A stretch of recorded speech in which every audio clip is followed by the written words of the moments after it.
Hi, and welcome. You're listening to the X22 Report. My name is Dave, and this is episode 1151A, and today's date is December 13th, 2016, and the title of the episode is Beware of Quad Witching, the last time the market tanked. Now, before I get started, I just want to make an announcement. I placed an interview with Daniel Amaduri on the X22 Report Spotlight YouTube channel. So if you go over to YouTube and you type in X22 Report Spotlight, you should see that interview. Or you can come over to the X22Report.com site. All you need to do is scroll down a little bit, look over to the right-hand side, you'll see the interview there. Or you can go to NewsSentinel.com, same thing, scroll down a little bit, look over to your right-hand side, and you can play the interview there. Let's get into the economic collapse financial news. Well, it looks like the U.S. government, the central bankers, it looks like they're doing it. They're pushing the Dow to 20,000. Think about what they've done so far. They've brought the GDP above 3%. They brought unemployment to 4.6%. They brought the Dow, the S&P, to all-time new highs. The Dow's going to hit 20,000. And they're going to tell everyone that the economy is absolutely fantastic. Now, during the same time period, if you notice, precious metals are continually declining. They're being suppressed. They need this to happen. They need the precious metals as far down as they possibly can get it, because they want all of the funds going into the stock market. Take it out of the precious metals. They're losing money. Don't invest in that. Take them. Put them in the stock market. And we can see this is exactly what they're trying to do at this point. Now, out in London, we talk about real estate in the UK, we talk about real estate in Australia, we talk about real estate in Canada, here in the United States. And we've been noticing in different parts of the world that the bubble, the real estate bubble, is popping. And it's deteriorating very, very quickly. Now, out in London, in London's most exclusive neighborhoods, well, they're continually deflating. And they've just recorded their largest December decline since the Great Recession in 2010. London prices have dropped by 4.3% in December, with inner London down 6%. And the exclusive neighborhoods like Kensington, Chelsea, have recorded even sharper declines at nearly 10%. Now, homeowners, they're going and saying, something, we can't afford any of this, where they're going to the cheaper homes. But we can see right now that prices, they are coming down. People are slashing their prices. And we see we're at that point where this is starting to have a domino effect around the world. Now, of course, the corporate media, the U.S. government, they're going to convince you that, no, everything is fine. Real estate's fine. Retail's fine. Holiday season's going fantastically. Look at the Dow. Look at the Dow. And they're going to continually do this. But what we're seeing right now is a complete breakdown of different economic sectors. And this is what normally happens right before a crash. The economy, in the background, breaks down, and it spreads to each sector, and each sector gets worse and worse and worse, while they keep all eyes on the stock market. We saw this happen in 1929. We saw this happen during each one of the recessions. We saw it happen in 2008. And we can see right now that people, since the elections, are saying, wow, everything feels so great. And Gallup, they've done a survey, and they say there's been a dramatic shift. Remember when Obama, he's still president, but during his 8 years or so, well, Gallup reported that optimism, well, it really wasn't there. It was negative. People didn't think the economy was really doing as well as it is. They didn't have that much hope. And now, after the elections, we see that it went from negative to positive. And it's a complete reversal. Now, this is an illusion right now. I know many people want to believe this. Many people want to believe that, wow, things are just completely turned around and everything's fine. But what we're seeing is that nothing has really changed except for the stock market. And even small business owners right now, they're saying that we have hope, but we don't have the sales. We don't have the business. Business is not doing well. Our sales are dismal. So we're looking at the economy and we're saying we don't have that much hope right now, and that it's going to get better anytime soon. And again, we have to understand, those in the corporate media, those in the government, the central bank, Obama, they want everyone to believe the economy is doing well. Remember, Trump is not even in office. He's not even president-elect yet. Yes, he said a couple of things, but he hasn't really done anything. It's almost like the Brexit. It still hasn't happened.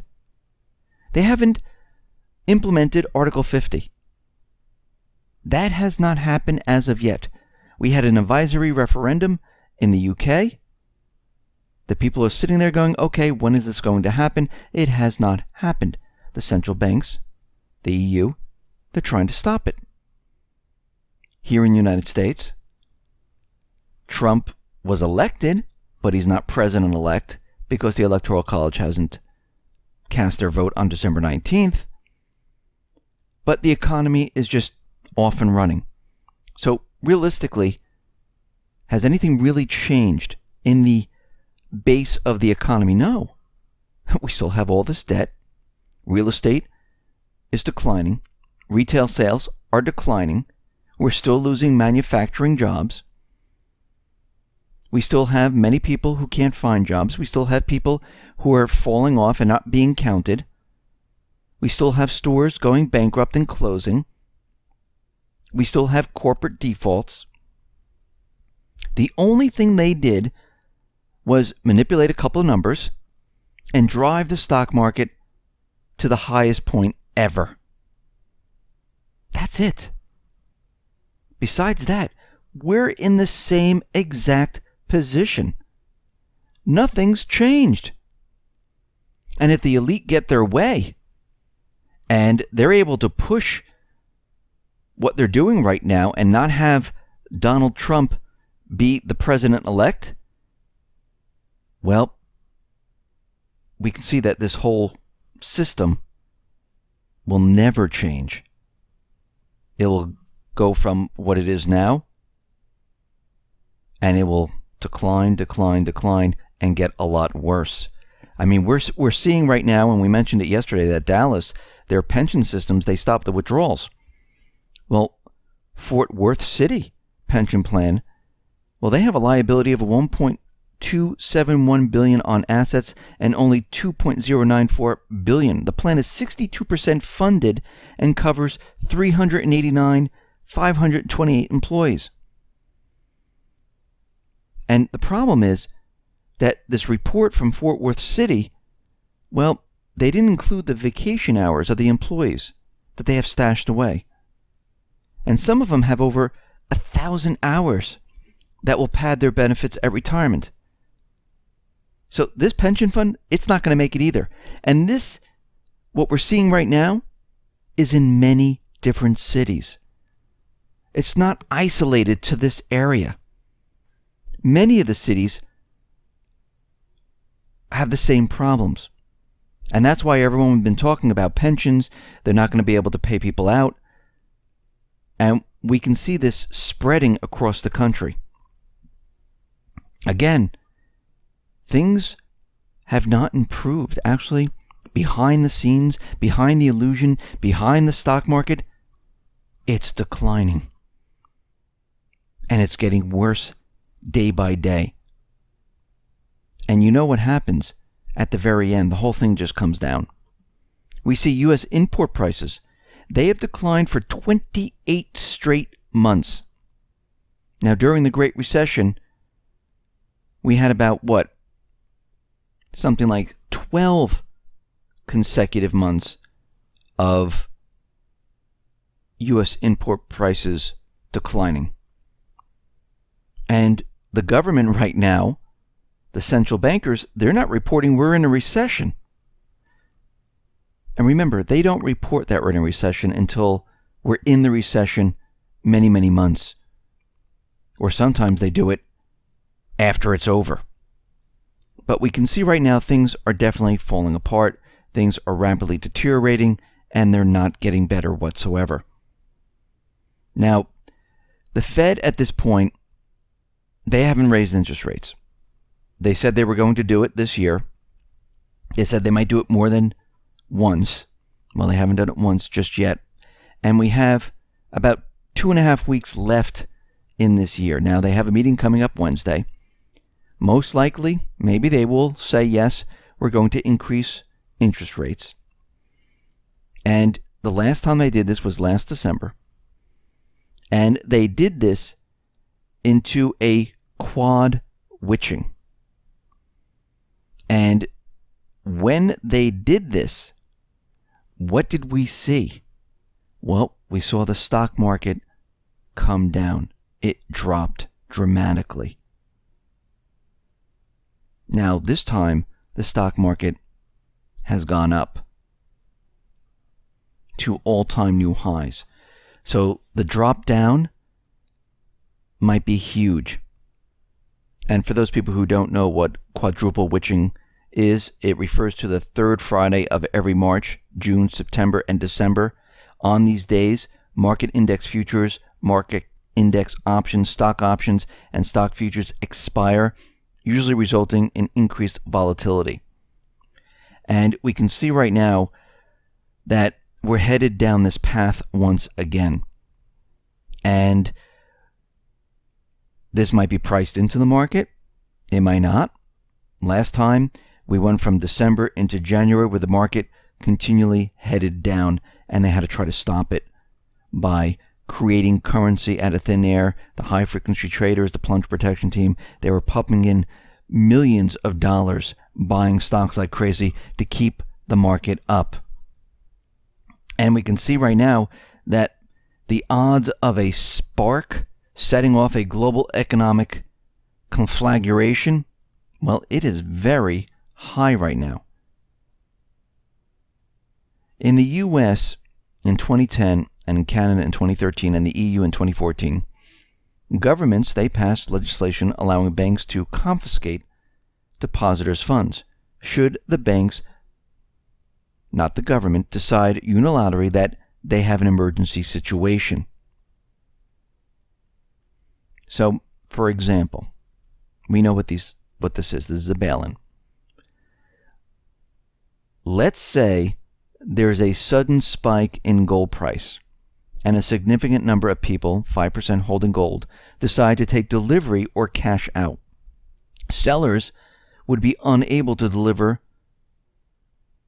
which almost certainly would result in a run on paper gold. A crash in paper gold would result. Or if the Chinese were to sell a significant amount of, say, 5% of their U.S. treasuries back into the American market, well, we might see the crash of the dollar. Or, let's say Italy were to default on its debt, we would expect a crash in the euro. If another Lehman failure were to occur, we might be looking at a bank panic causing freeze on deposits coupled with confiscation. Any of these things could trigger a crash that could wipe out everyone's wealth. It's as simple as that. And we can see right now the central bankers, they are trying to hold it off. But we can see right now things are rapidly falling apart. Moody's right now, it cut its outlook on Italian banks from stable to negative. And when we look at Italy, what's happening there? Monte dei Paschi, well, that's in a huge amount of trouble. It's insolvent. They're trying to rescue it somehow, some way. We see Unicredit, well, they're going to be laying off 14,000 people, trying to raise 13 billion euros in a complete business overhaul.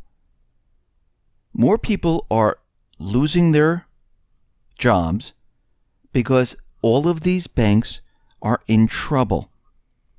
And one little thing will set this off. And now the central bankers know this. They understand that things are rapidly falling apart, and we see it. And they're putting Band-Aid fixes on all of this stuff, just like they did prior to 2008 crash, where they had Bear Stearns, AIG, and then all of a sudden it got out of hand, and people started to realize, well, things are rapidly falling apart here. Everyone needs a bailout. What's going on? Stock market started to come down, and they were in trouble at that point. Here, they're trying to hold it off long enough to bring down the entire system the way they want to bring it down. They want to control demolition. That's what they're looking for. And we can see we're getting closer and closer to that point. They understand that something can throw this off at any moment, and they want to regain control of the presidency. That's what this comes back to. Because remember, they just don't want the economy crashing. They want a war. Now, are their plans going to work? We don't know. But we do know, no matter which way we're looking at this system is coming down one way or another. Because if they don't get their way, they're going to make Trump's term the most difficult term you have ever seen. Listen, everyone, thanks a lot for listening. Be well, be safe, and especially be prepared. Thanks a lot.